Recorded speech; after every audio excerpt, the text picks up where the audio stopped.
ka jūs savu grāmatu, tad viņi skanētu tā.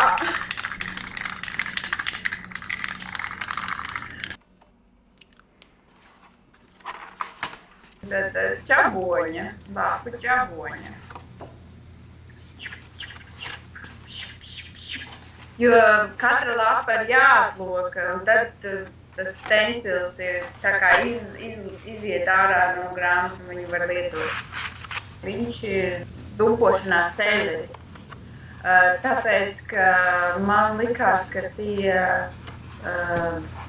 tās frāzes, kas tika dotas, viņas pašas jau ar sevi spēlējās, un tāpēc es nonācu patiesībā pie ļoti vienkārši idejas, izgriezt tos stencilus, un pēc tam man arī, es parādīju man aiz muguras, ja var redzēt, ir viens izmēģinājums, kur es pūtu, un man ir arī, es aizsūtīju audeklu, sapūstu ar stenciliem, un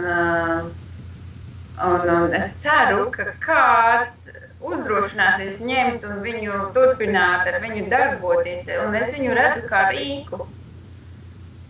Tas ir tas, kā es viņu biju iecerējusi, ka tā nav tikai vizuāli skaista lieta, kaut tādu vēstījumu, bet ka to tālāk var izmantot. Es centos nonākt pēc vienkāršā, pie kaut kā vienkārša, un lai tas risinājums ir visām tām lapām vienots, jo es uzskatu, ka tas lielais vēstījums ir visas tās frāzes kopā, nevis teikt kaut ko par katru, bet ņemt un teikt par visu reizi un veikt tādu kopsavilkumu.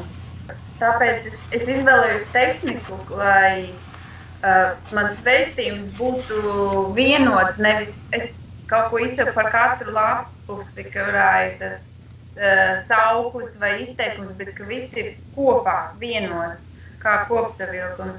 Un tā tehnika pati bija ļoti izplānota, un es patiesībā es viņu centos taisīt oktopus garā, atsaucoties uz ielu mākslu, uz manifestāciju, jo tas ir tik aktuāli pašlaik, un es izveidoju digitāli, uzmodelēju stencilus, izdrukāju, izgriezu, un tad sataisīju pašu grāmatu, un es arī beigās uztaisīju to grāmatu kā grāmatu. Es izšķuvu vāku un arī iedevu viņai vārdu un uzrakstīju savu vārdu virsū, jo es esmu autors.